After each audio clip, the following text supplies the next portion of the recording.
Welcome to the Cruise Retreat Podcast. Hi, I'm Rita Perez, and I'm a travel advisor specializing in, you guessed it, cruise ship retreats. This podcast is for service-based entrepreneurs and corporate decision makers to learn more about staying everyone's favorite company with a cruise ship retreat. Ready to increase your client or employee retention? Listen in on this week's show. Hi, everyone. Welcome back to the podcast. Really nice to have you back on today. Very important topic to myself as a former employee. We're going to be setting the stage for a couple of employee motivations. Now, this is going to be a two-part series. So we're going to talk about employee motivations this week. And then next week, we're going to talk about tailoring a program to help increase that employee motivation. I have a special guest speaker with me today, Mary Miller. Mary, welcome to the show. Thank you so much for having me. Yes. Can you let us know just a little bit about yourself and why you're qualified to talk about employee motivations? Sure, I'd be happy to do that. Thanks, Rita. So my background is I'm actually an attorney by training, and I have 25 plus years in human resources. And I also do I'm a professional certified coach from the International Coach Federation. And I do a lot of work with leaders and leadership development and organizational development. So I've seen the good, the bad, and the ugly over these many years. Yes, that's the ugly is the part that we want to avoid. That's the part that I started away from. That is also the part that kind of motivates me to help employers put on, out of this world retreat programs, because every person deserves to be heard, especially within the organization that they're working for. Absolutely. Absolutely. So how have employee motivations evolved, especially over this past crazy year that we've had? Well, that's a great question and a great place to start. And I would love to just start by thinking about employee engagement, which is a key thing that has to do with why we would be worried about motivation. So right. I would just want to define employee engagement has been defined many different ways. And the way I like to define it is to say, how committed and connected is an employee to the organization? Sort of in layman's terms, are they going to go above and beyond to deliver on their work and to deliver to the customers or the clients of the business? Mm-hmm. So in motivation is super key, because if somebody's not motivated, they're not going to be engaged, and that's not going to work out so well for your clients and customers. Right. So I think, over the last year, I don't know so much that motivations themselves had changed as much as the pandemic has really brought to light. If you had underlying issues in your organization, this has probably cracked the surface and brought them all to light. So right. I think that the big change has been, we really have to focus on people's intrinsic motivations, the things that inside of them drive them to do a good job and to be engaged. And those are things like satisfaction from the work that they're doing, self-satisfaction around that. Mm-hmm. They are things like feeling like they belong to the organization or to the team, that there are opportunities for growth, that there's trust. Those are all, I think those have become more and more important over the past year plus, and less concern about extrinsic motivations. Those are things like, money or the corner office or external examples of status, if you will, or symbols of status. Right. So especially going into that trust factor, what are some things that employers can do to kind of increase that trust within their employees? Yeah, that's a great question. I mean, trust is huge. It's the basis for so many things.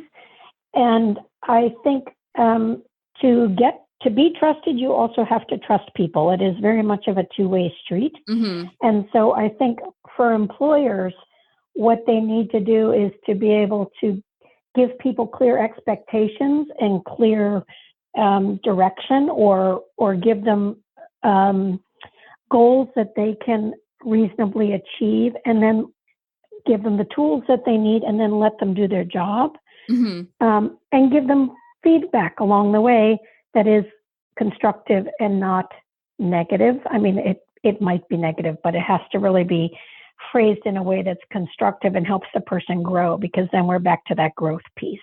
Right. Without trust, there's just everything falls apart. Right. Why are you finding, because that's kind of what I was finding at my last workplace, that upper leadership was not putting the faith and the trust in their employees to do their job. A really great example of that is positions that could have worked from home. They weren't allowing them to work from home. So what are you finding are kind of like some of the barriers with the employers who don't have the trust to do that versus the ones that do? Well, that is you gave a great example, especially in light of the pandemic. Working from home, that is a huge trust thing. So I think that to have employees motivated when they feel like they are trusted to get their job done and that they are allowed to work remotely, assuming, of course, it's a position that can be done remotely, then letting that happen or building in some flexibility goes a long ways towards building trust. Right. Giving people the equipment that they need to get the work done, even if it's remotely, is key. I think the obstacles, the things that are happening are, and I have heard examples of companies that it doesn't matter what the job is, they're making everybody come into work. I spoke with somebody last week who told me that even though the job was a completely remote type job, I believe it was an accounting type position, that their employer was requiring them to come to the office at the height of the pandemic in March, April, May of 2020. And I can promise you that person, the reason I was speaking to them was because they were looking for another job and they had left that employer. So the lack of trust is going to lead to some huge amounts of turnover, I think. Right. No, and I've read so many articles, especially this summer, that are calling the period that we're in right now the Great Resignation, because I think the pandemic kind of enlightened a lot of people about what's really important in life, and kind of what I would call like the mid-century / late century era, where those motivations really were about status and finances. Even though those things are important, they're just not important anymore. It's that balance to make sure that you're living a quality life and that you're contributing positively, not only to yourself and the people around you, but the world that's around you also. And what I'm finding is that the employers who are not getting on the boat with that are the ones who are complaining about not enough employees working for them right now. That is certainly true. I can tell you that this is interesting. In August of 2019, Prudential, Prudential Insurance, publishes a survey called The Pulse of the American Worker. And remember, this was 2019, before we hit the pandemic. Even then, what the results showed was that 1 in 4 workers would take a pay cut in order to have more time off and have better work-life balance. Wow. And at that time, 41 of those people surveyed, 41% said that they had left their job due to work-life imbalance versus 35% who left simply for a job with better pay. So, and that was pre-pandemic. I think the pandemic has simply exacerbated that. People have had a year to be at home and to say, okay, this is what's really important for me. And the trend towards remote work, the use of technology, all of those things has simply been accelerated many times over. Then we were going that direction anyway, and the pandemic just simply accelerated it, like putting the pedal to the metal, so to speak. Mm-hmm. And people have reevaluated. I believe, at least in my discussions with my clients and my clients' employees, that there has actually been kind of a sea change in people's values and what's important to them in a way that's not going to go back. Right. Right. Yeah. Because that, I think, correlates a lot with why financial incentives are no longer good enough. Do you have any data about that? Because I feel like sometimes people might think like, well, I'm paying you X amount of money. You should be very content with that. But that's just not enough anymore, is it? It is definitely not enough. And I think one of the big things related to our topic around how do we motivate and engage our employees has to do with whether or not people feel like there's a greater purpose for them. SHRM, the Society for HR Management, which is the International Professional Society for HR folks, mm-hmm. their most recent summer 2021 HR magazine, the title is The Turnover Tsunami. And there are a lot of really interesting statistics in there. And they're talking about employees changing because they want better work-life balance. That's 25%. 16% lack of recognition. 8% better corporate culture. 5% the values of the company aren't aligning with their values. Okay. So again, I think that the other huge thing that's coming up both in surveys and in my experience is just that whole remote flexibility piece, is that families have had time to be with their families. They've been forced to be with their families, and they've said, you know what? I don't want to miss out on everything that my kid does. Right. It's just not worth it. Right. It's simply not worth it. I think that's a huge thing. Yes, no, and I agree with that. So when people are looking at engaging with their employees, I always joke about the classic pizza party example. Your employees or clients mean the world to you. So why don't you show them the world and a thing or two? If you're ready to take your cruise retreat idea to a working plan, you need the Cruise Retreat Toolkit, filled with calculators, templates, timelines, and more. The toolkit will get you 5 steps closer to your cruise ship retreat, and as a result of the retreat, more dedicated and motivated employees or clients. Grab it now at cruiseretreattoolkit.com and save $20 with the code podcast. Because I remember when I was so excited that we were able to get pizza parties because we didn't get anything. There was nothing else other than that.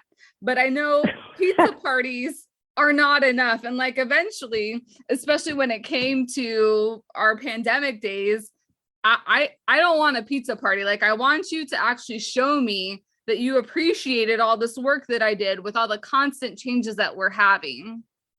So what are some ways Absolutely. that employers can effectively do that and engage their employees to stay motivated? Well, I would refer your listeners to a fabulous book by Daniel Pink called Drive, The Surprising Truth About What Motivates Us. Mm-hmm. And he also has a fantastic TED Talk, and it talks about really where motivation comes from. Mm-hmm. And it comes from 3 main things. And that is one, which we just alluded to a little bit, which is purpose. Yeah. Is what they're doing important? Is there do they understand the greater value? Does it give them intrinsic satisfaction? That's the values piece, I think. Mm-hmm. Also, autonomy. Do people have an opportunity to work independently and to be, back to your word earlier, trust, to be trusted to do their job? And I think finally, the other piece of motivation that he talks about is mastery, and that is the ability to continue to grow and get better and better and better at your work and be recognized for that. Mm-hmm. So, so when you think about what can employers do, I would say that what employers really need to do is to think about how they run their business so that they can maybe make some shifts to allow people to engage in these three critical blocks to motivating people, which is autonomy, mastery, and purpose. If you're going to get together for a pizza party, great. That lasts, 15 minutes, and then people are back to their cubes or whatever. Right. If you instead are saying, hey, here's why we do what we do, and here's why it's important. And I would say that's critically important more now, maybe more than ever, because younger generations, that is, I find when I am working with employees, that is one of the main things that keeps coming up, which is, why should I spend 8 hours doing this? Why should I spend 6 hours doing this? Why is this important? So either to me or to the company or both. Mm-hmm. So I think, being really clear, employers being really clear on why they do what they do. And I mean, beyond making money, that's not what I'm talking about. Right. Talking about the values that underlie it. And so if they can focus on those things and figure out a way to structure the work so that they can build those into people's everyday work, they're going to find that they have much more motivated employees, people who are engaged and want to go the extra mile to get things done. Mm-hmm. No, I agree with that. I almost feel like the topics of autonomy, mastery, and purpose should almost be like the pillars of human resources for every company now, thinking about it as we're discussing this. Yeah, I love that idea because autonomy is about letting people, giving them stretch assignments and giving them the tools to succeed and letting them stretch to succeed. And mastery is allowing people to get better and better and growth opportunities. And that is something that, particularly in this day and age, as over the many years I've done HR, organizations have become flatter and flatter and flatter. So unless you're in a huge multinational organization, not very many organizations these days have many, many layers where you can, quote unquote, climb the ladder. Mm-hmm. However, if you give people opportunities to grow their skill set and to become even better and recognized in their area of expertise, they may not need to go up the ladder, so to speak, or to be paid a bunch more money because they're getting that intrinsic satisfaction of knowing that they are getting really good at what they do. Right. And being recognized for it.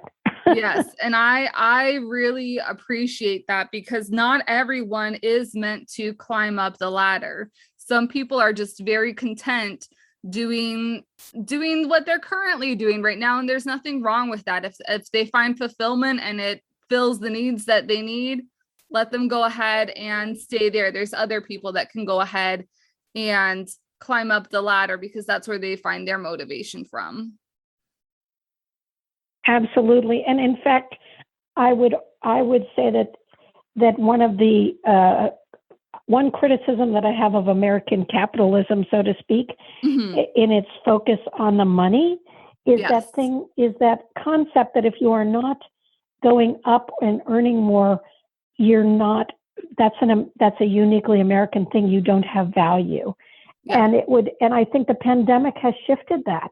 Yes. Because that's not where people are finding value now. And I would say, what I also know from having done this for so long is that some people are, as you say, really good at doing one thing, and they like doing that, and there's nothing wrong with that, and they have to feel valued for that thing that yes. they do.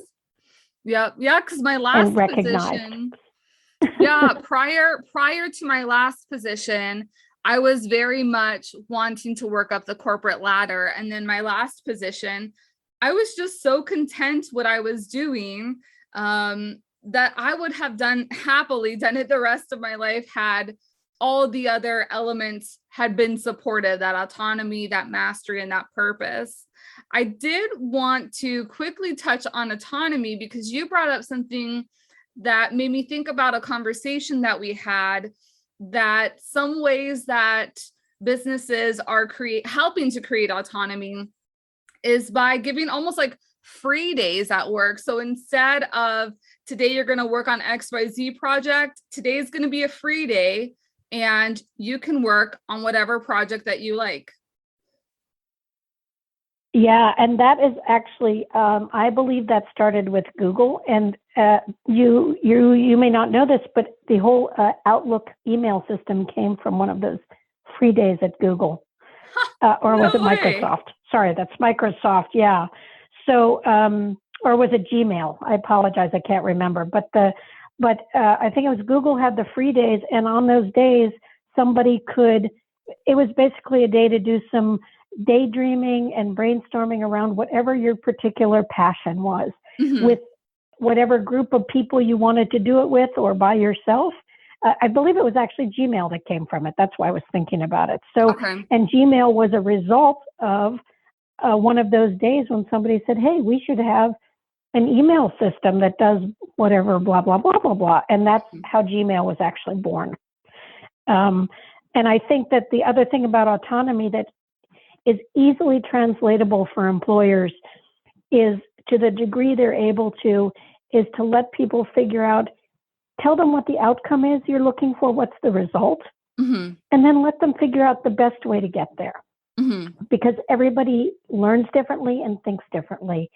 And just because it's the best way for me to get from A to Z doesn't mean that's the best way for you to get from A to Z. As long as you produce Z for me, then how you got there doesn't matter. Right. I think that's extremely important to note too, because just like there's different learning styles, there's different execution styles. And exactly what you said, as long as I have flyer A, B, and C completed in a top-notch way, it doesn't matter what route I took to get there for you.